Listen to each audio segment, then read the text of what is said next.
Apal kaidahnya? Ada pertanyaan kita nggak? Bisa dipahami ya? Cair. Sesuatu yang makruh diperbolehkan ketika dibutuhkan. Ya. Kata dibutuhkan dipahami ya? Ya, yes. Kalau itu nggak paham ya repot nanti. Jadi kalau rokok hukumnya makruh terus pas lagi dibutuhkan piye? Kayak piye? Rokok sirop karang gitu. Iya, surga. Kalau rokok hukumnya makruh, Pak, kan haram jadi kan beda mana kan. Baik. Selanjutnya kaidah yang ke-11 ya. Larangan itu menuntut rusaknya sesuatu yang dilarang. Jadi jenengan kalau moco apa? Moco Al-Quran atau moco hadis. Itu kalau ada larangan maka berarti itu berfaedah rusak yang dilarang tadi. Tapi kaidah ini butuh dirinci, Pak. Jadi 11 sama 12 ini gini rinciannya supaya jelas ya. Langsung fokus pada kaidahnya. Larangan itu terbagi menjadi dua, Pak. Ada larangan yang kembali ke zatnya dan ada larangan yang kembali kepada perkara luar. Pahami dulu ya. Ini diapel dulu ya. Ada larangan kembali ke zat yang dilarang.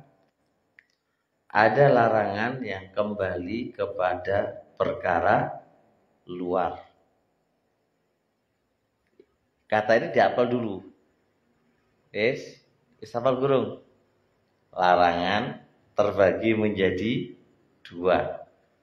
Ada larangan yang kembali ke zatnya ibadah. Ada larangan yang kembali ke perkara luar. Saya kasih contoh dulu biar enak. Anda sholat pakai jam hasil gosok. Berarti Anda sholat melakukan larangan enggak? Lu kok menang? Hah? Kenapa tidak? Lah kan gosok. Jenengan sholat pakai jam hasil gosok. Gosok itu pinjam jam orang lain tanpa izin. Jangan pakai sholat. Allahu Akbar iki jam apa? Hasil gosopan. Hasil curian aja lah lebih enak. Berarti Anda sholat dalam kondisi berbuat dosa apa enggak? Iya toh? Mana dosanya, Pak? Pakai jam curian. Sekarang pertanyaannya, sholat jenengan batal apa enggak? Nah, ini yang butuh dibahas. Kan Anda melakukan suatu larangan berupa sholat pakai jam milik orang lain. Itu kan larangan, Pak. Nah, pertanyaannya adalah sholatmu itu sah opo ora? Nah, dilihat dari sini adalah larangan mencuri itu kembali ke zatnya sholat itu yang dilarang atau kembali kepada perkara luar. Maksudnya apakah larangan mencuri diikat ketika sholat ataukah larangan mencuri itu umum baik ketika sholat atau di luar sholat? Jawabannya apa? Umum. Tidak ada satu dalil mengatakan kamu jangan pakai jam mencuri saat Anda sholat. Kan gak ada kata-kata itu kan. Yang ada hanya larangan mencuri secara umum.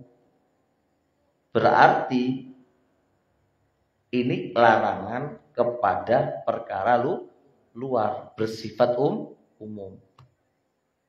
Nah, berarti sholat dia dengan memakai jam curian tadi sah apa enggak? Sah. Sah. Aman enggak? Puasa terus Anda itu gibain orang.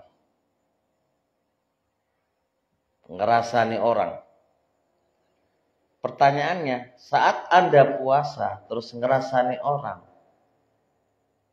Anda jatuh dalam sebuah larangan kan? Apakah puasa Anda itu batal atau tidak batal? Kenapa nggak batal? Karena larangan ghibah itu urusan luar, tidak diikat ketika puasa. Maka berarti nggak batal. Tapi ketika Anda sholat, tapi lalu Anda bicara, ngobrol ketika sholat. Ketika sholat Anda ngobrol, Anda melakukan sebuah pelanggaran kan? Oke. Batal apa enggak sholat Anda? Kaiso. Karena larangan kembali ke zatnya sholat. Pertanyaan selanjutnya, Anda sholat lalu isbal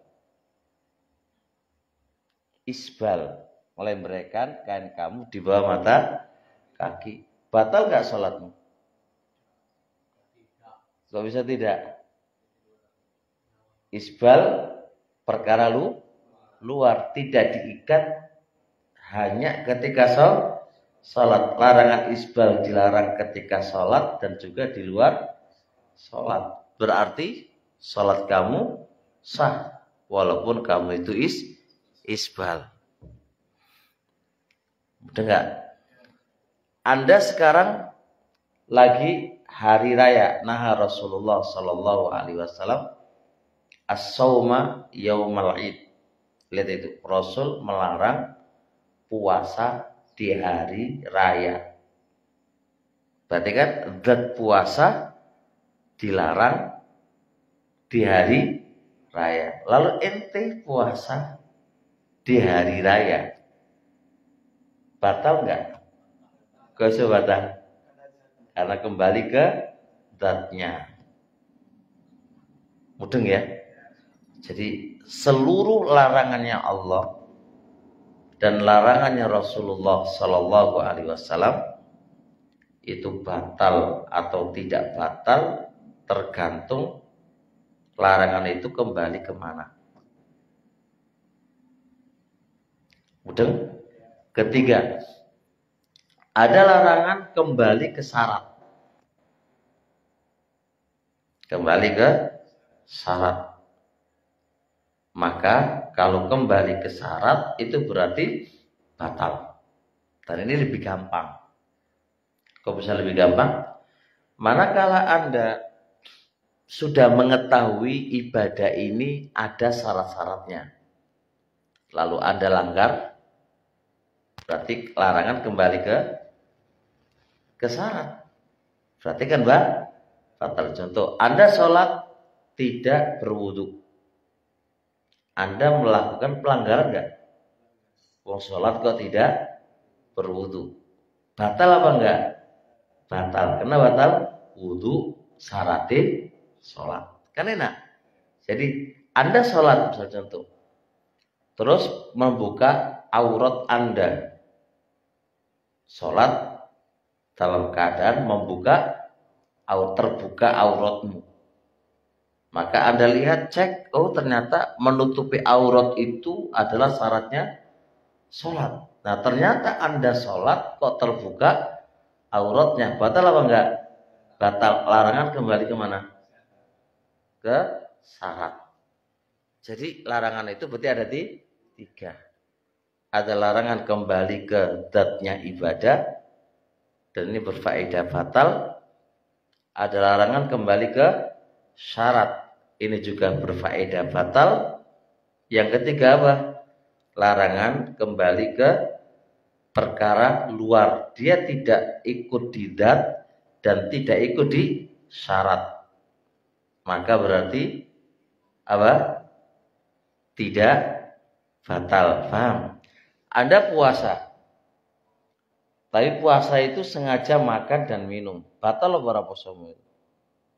Kembali kemana? Bisa syarat, bisa zat, karena memang zate poso gak oleh mangan, gak oleh. Lah kamu larang, maka berarti ada kembali ke zat. Anta itikaf tapi jima, wala tubashiruhunna wa antum akifuna fil masajid. Awakmu itu ojo jima pas Anda itu lagi itikaf. Ini kembali ke zat atau luar? Zat. Ini zat ini. Wala tubashiruhunna wa antum akifuna, diikat, nggak boleh jima ketika itikaf. Lah pas itikaf kamu jima, berarti kembali ke zat, batal.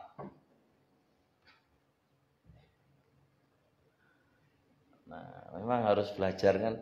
Oh cukup gampang batal, orang batal gitu kan. Hah?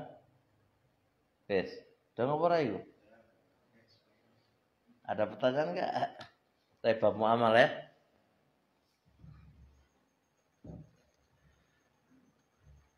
Kata Rasul, la tabi fima laisa indak.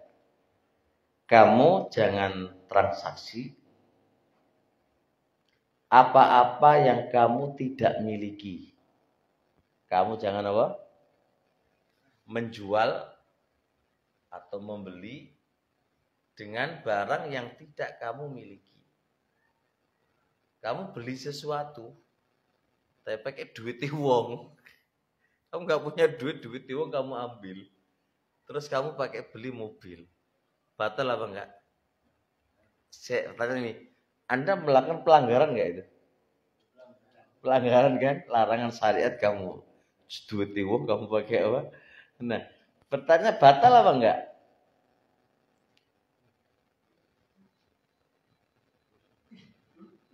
Loh, tinggal kembali ke zatnya kan?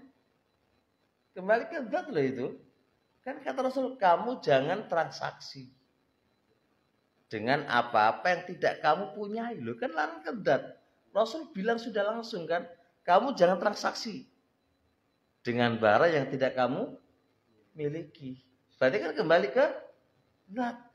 Itu pun dipakai oleh ulama, rukun atau syarat jual beli harus apa? Barang itu kamu miliki. Berarti kembali ke syarat ya iso, kembali ke zat ya iso. Berarti batal.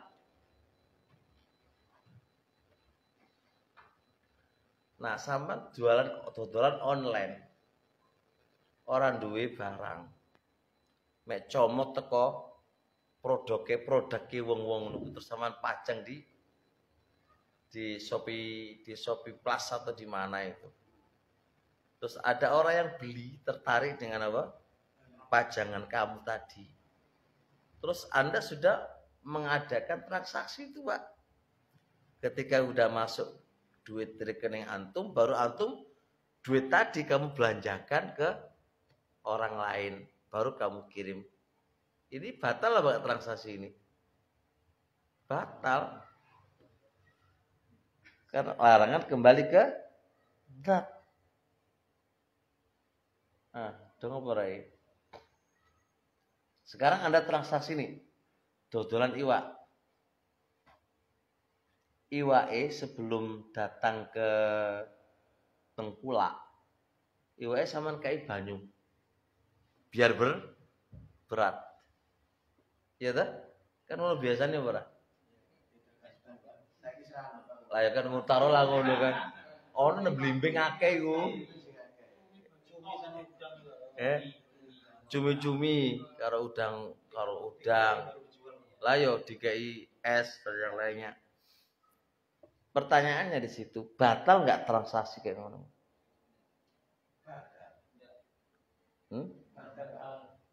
Batal, Pak. Kenapa nggak batal? Ya, nggak batal karena bohong, menipu itu adalah larangan bersifat umum. Nggak batal. Enggak. Dosa. Kan barang-barangnya. Barangnya ada. Dan nggak ada larangan kembali ke zatnya, itu nggak ada. Buktinya apa coba?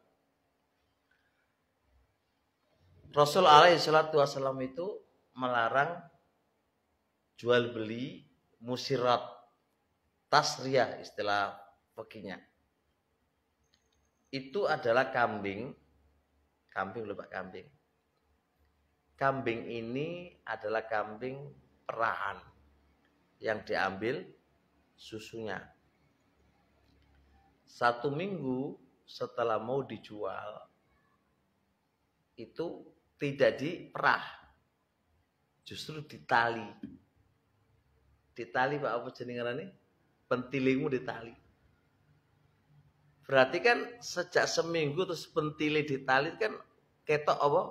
Menteng-menteng gede ngono kan ya. Baru dijual. Orang yang melihat pasti apa? Tertarik, tersekemah. Tersimak begini. Iya. Wah, ternyata koyo iki apa jenenge air susu niki akeh. Buktine iki perah. Diperah tapi sik menteng-menteng ngene kan. Wah, iki berarti akeh. Padahal ini unsur penipuan. Rasul alaihi salatu wasalam apa katanya? Bahwa fi ahadin nadharaini. Pembeli itu memiliki 2 pilihan. Pilihan pertama mau dibatalkan atau mau dilanjutkan. Berarti kan sah. Karena Rasul ngasih pilihan. Coba kalau itu batal, nggak mungkin ada pilihan. Itu dalil kalau ada unsur penipuan di dalam transaksi jual beli itu tidak batal. Karena larangan menipu itu tidak terikat pada jual beli, tapi bersifat umum. Dong Barayu. Aman.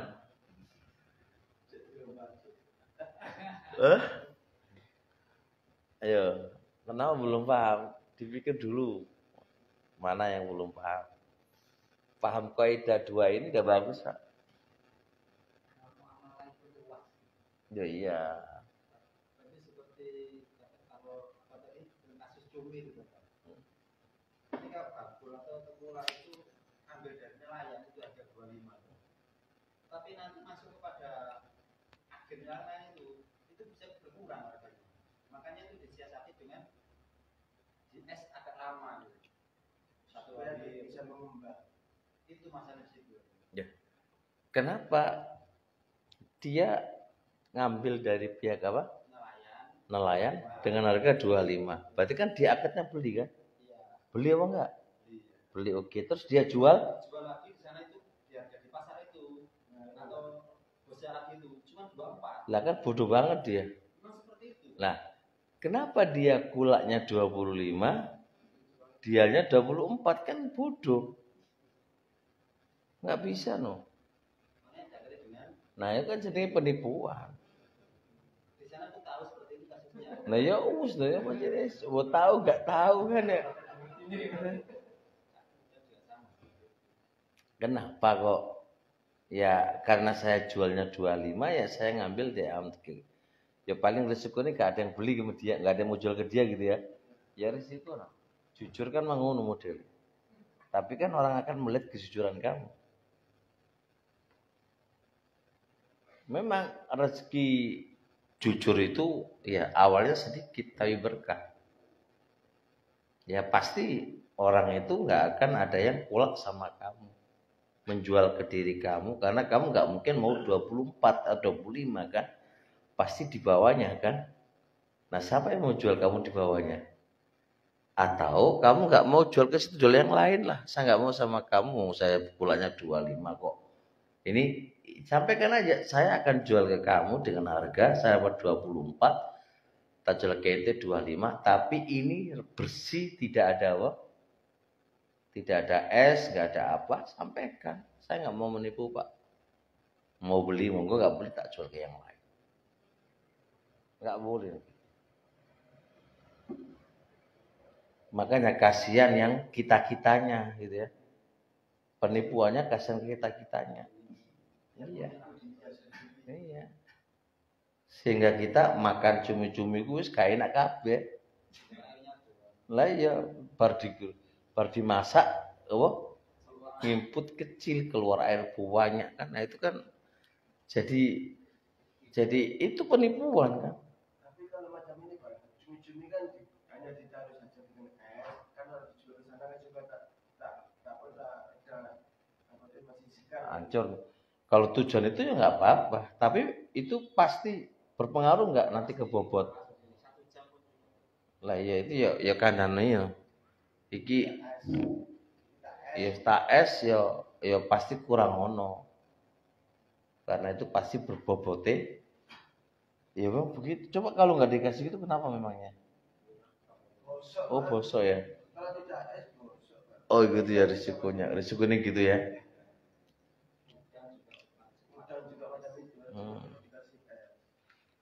Ya sampai kan. Tambah kalau macam tambah timbangannya tambah supaya ada es. Ya iya pasti air kan itu. Kalau dan 3 hari sampai 3 hari direndam es air. Biar nambah.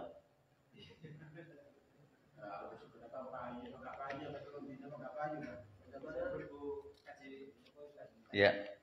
Kita ini kan produsen, terus ada permintaan barang itu, terus kebetulan barang kita itu kurang, tidak ada. Akhirnya kita kan mengiyakan transaksi itu, tapi kita ambil dari orang lain, orang lain yang sudah rekanan sama kita. Itu gimana? Pertama adalah Anda itu produsen. Yang namanya produsen itu ada orang yang beli ke antum taruhlah 100 setel baju misalnya contohkan. Anda produsen kan gitu. Anda ketika ada orang yang mau beli pasti DP enggak? DP. Enggak DP. Berarti belum ada jual beli sama sekali. Lewat telepon tuh ada transaksi apa enggak? Ada transaksi, aku sudah jual gitu. Oh berarti kan ada transaksi kan Pak. Tapi ketika Anda transaksikan, Anda belum punya barangnya. Baru mau dibikin kan? Kalau barangnya ada cuma kurang. Lah ya kan berarti kan aku beli 100. Baru ada 50. Berarti kan 50 siap, 50-nya kan enggak siap. Nah, di sini berarti kan Anda menjual sesuatu yang barangnya belum ada. Tapi ini dikecualikan oleh para ulama selama Anda produsen. Berarti kata Anda belum punya barang apapun, nol gitu kan. Selama Anda produsen, itu namanya bai'ul istisna. Boleh Anda bertransaksi dengan akad jual beli. Salah satu kayak Anda biasa bikin nasi untuk orang yang nikahan. Kan 1 bulan sebelum nikah kan Anda sudah cari apa jenenge? Cateringan. Terus Anda bertransaksi kan? Mana barangnya kan nggak ada kan? Kan nggak ada semuanya belum ada. Tapi kan dia produsen. Maka itu nggak ada masalah. Namanya bai'ul istisna. Oke, aman. Nah, kasus antum ini. Dia beli ke antum itu akadnya produknya antum atau tidak? Baik. Maka Anda harus sampaikan ini yang 50 produk saya. Yang 50 bukan produk saya. Karena tahunya dia beli produknya antum. Nah ternyata antum beli ke tempat yang lain, yang itu bukan produknya antum. Biar tidak ada unsur penipuan, sampaikan. Berarti kan antum kulak di tempat orang lain malahan kan. Padahal antum nggak punya barangnya. Yang tahunya kan Anda produsen. Nah itu nggak boleh. Karena 50 tadi itu bukan dari produknya antum. Maka Anda harus menyampaikan 2 poin. Akad ini kayaknya kurang pas karena Anda nggak punya barangnya. Yang diperbolehkan itu adalah produk saya. Di produk kalau aku jual 50 barang, orang duwe barangnya, bar transaksi aku tak juga wong liyane ketara le keuntungan, ya kan? Ya enggak? Yang kedua, Anda berbohong lagi yang kedua, Anda sampaikan ke dia itu produk saya, betul produk orang lain. Ya boleh. Tapi kalau disampaikan tidak apa-apa. Ya, kalau disampaikannya di produk yang lain nggak apa-apa. Tapi kalau itu yang pertama tadi, Anda nggak punya barangnya loh. Nggak bisa, maka harus disiasati. Gimana cara mensiasatinya? Ngambil ke tempat orang yang itu menjadi agen kamu. Anda diperbolehkan menjual produknya dia. Waktu itu agennya antum. Ya nggak apa-apa. Penjualannya saya yang jual. Oh gitu, nggak apa-apa kalau gitu. Yang penting ada agen. Maka berarti tinggal antum sampaikan, Pak, ini bukan produk saya, produk apa agen saya. Kalau jenengan boleh ya monggo, kalau enggak ya nggak apa-apa. Nah transaksinya antum pada barang yang 50 yang itu bukan miliknya antum, bukan Anda miliki, Anda pula kan? Nggak apa-apa, Anda selama jadi agennya dia. Nggak apa-apa. Paham soal? Kaidah yang ke-13, asal segala sesuatu adalah halal. Hukum asal urusan dunia, Pak, itu adalah halal. Hukum asal urusan dunia itu halal. Sampai datang dalil yang mengharamkannya. Apa dalilnya itu? Dalilnya huwallazi khalaqalakum ma fil ardi jami'a. Dialah Allah yang menciptakan untuk kalian apa saja yang ada di muka bumi ini. Berarti apa saja yang ada di muka bumi ini seluruhnya Allah ciptakan untuk kita. Nah, kalau hukum asal itu haram, untuk apa? Ya kan? Untuk apa Allah ciptakan untuk kita kalau itu punya haram? Maka kalau itu diciptakan untuk kita, berarti menuntut itu adalah halal. Bisa dipahami?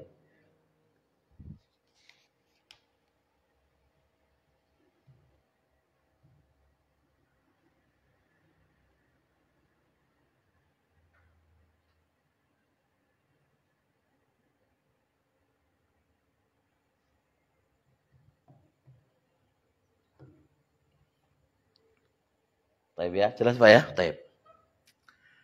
Hukum asal segala sesuatu ini cakupannya banyak, Pak. 1. Zat ini ya kayak buah mangga, buah kelampok, buah durian yang tidak ada di zamannya Nabi. Maka hukum asal segala sesuatu itu hukumnya apa? Halal. Bisa dipahami? Type. Yang kedua, model Pak, model sesuatu. Kita nggak bahas barangnya tapi model. Kayak model kopiah, model ono sing moncong, ono sing ini. Hukum asal mubah. Maka kopiah Pancasila, bukan kopiah nasional ya, kopiah nasional itu hukum asalnya halal. Karena model kan yang dibahas itu kan model dari barang, suatu barang ya hukum asalnya halal. Tapi kayu Anda bikin apa lagi? Meja, bikin kursi, bikin rumah, hukum asalnya halal. Besi Anda bikin model apa aja asalnya halal. Batu Anda bikin rumah, bikin apa halal. Rumah model koyok ngini, model mencong, model terserah. Rumah mau model apa hukumnya halal. Model baju yang jenengan pakai onong ini, hukum asalnya halal. Segala sesuatu yang itu bersifat urusan apa? Dunia, maka hukum asalnya adalah halal dan mubah. Yes. Paham? Maka dari situ kalau ada orang komentar begini, ya wis, apa jenenge, gak usah nggawa tekel, gak usah apa naik pesawat, gak usah neng unta ae. Dia gak paham kok ida. Kita naik unta, naik pesawat, naik mobil itu bersifat urusan apa? Dunia. Ibadahnya itu hajinya, ya kan ya, enggak umrohnya. Tapi kan ini kan sarana, hukum asal sarana kan ya sah-sah aja, boleh-boleh aja. Maka orang pakai lampu, pakai apa? Kipas angin, pakai AC. Itu ya asal memanfaatkan sesuatu itu ya sah-sah dan mubah-mubah saja. Nah, beda dengan urusan ibadah yang kita akan bahas nanti kan. Urusan ibadah beda lagi babnya. Kalau urusan selama itu dunia, maka apa? Ya halal dan mubah. Wis. Gak usah bingung-bingung, halal dan mubah. Wis, paham Pak ini? Aman, ku nang jenengan hewah-heweng ku. Hah? Sementing mendengar itu Pak ya. Nah kayak belajar, sarana kan belajar Pak. Mau belajar di masjid, belajar di rumah, belajar di mana? Di aula, di hotel. Itu sarana. Mubah-mubah saja, kono masalah. Kecuali kalau sarana dakwah di tempat pelacuran itu ngawur maneh. Untuk mati maksiat kok.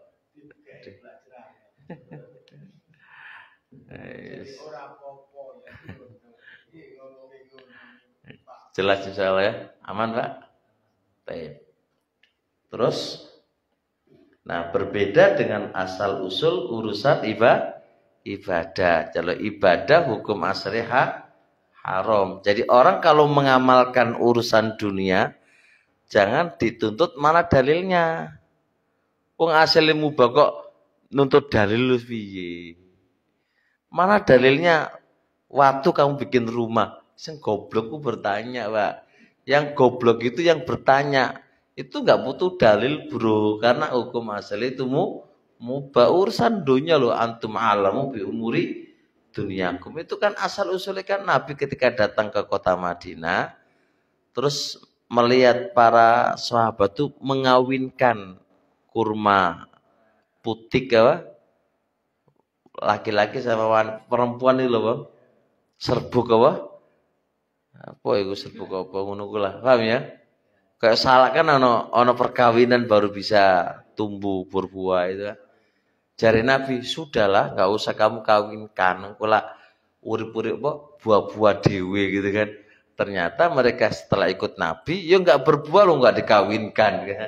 Itu kan buah-buahan yang butuh dikawinkan ya baru bisa ada buahnya kalau dikawinkan. Makanya Nabi mengatakan, ya wis kalau begitu antum alamu bi umuri dunyakum. Ini kan jelas kamu itu lebih ngerti urusan dunia. Berarti urusan dunia kan urusan dunia kan diserahkan ke siapa?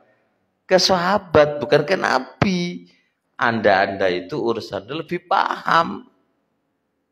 Gitu loh. Mudah ngobora. Jadi urusan dunia itu urusan kita. Gak bahas urusan agama. Jadi mau bercocok tanam kates apa wis terserah iku oleh-oleh wae guys. Oleh-oleh wae. Kates samun nggih model piye wae ya monggo. Mau nanam di mana? Di pot apa nanam di mana? Di dalile nanam apa? Pepaya di pot. Lah bodoh to ngono iku takon ngono. Urusan dunia kok tanya dalil itu sekarang piye gitu kan. Urusan dunia bro, bukan urusan apa?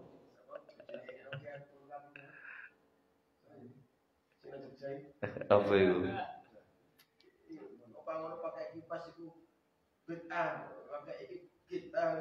Ya itu berarti gak ngerti.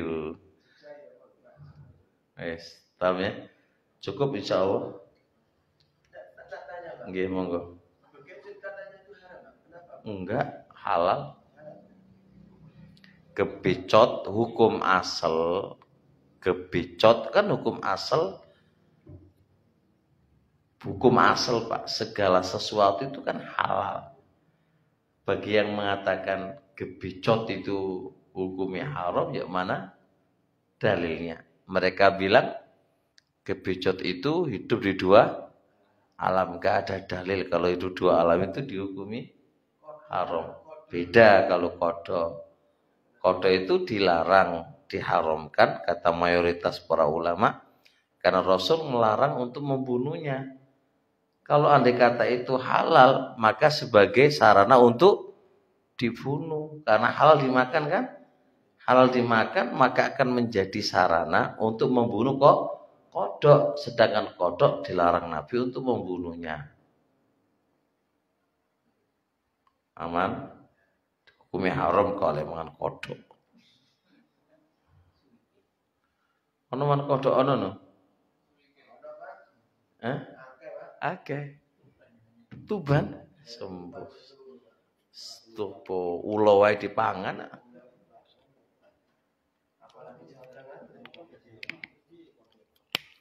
Kaya kono semangan panganan halal wae.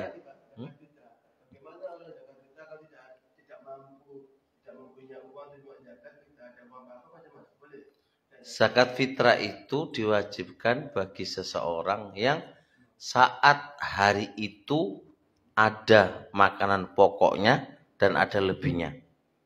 Jadi kalau makanan pokok hari itu habis 2 liter, ya kan? Walaupun jenengan nggak punya duit, tapi ada 2 liter untuk makan hari itu, terus ada sisa 3 liter, maka berarti sisanya kamu keluarin zakat. Nah, ya 1 atau 2 ngono wae, Pak. Iya. Sing cukupe ojo ana beras ana 5 liter, 5 liter kanggone wong pira cukup ngono wae. Sisane kono ya wis. Ya ora seke utang. Nggih, siap. Nggih.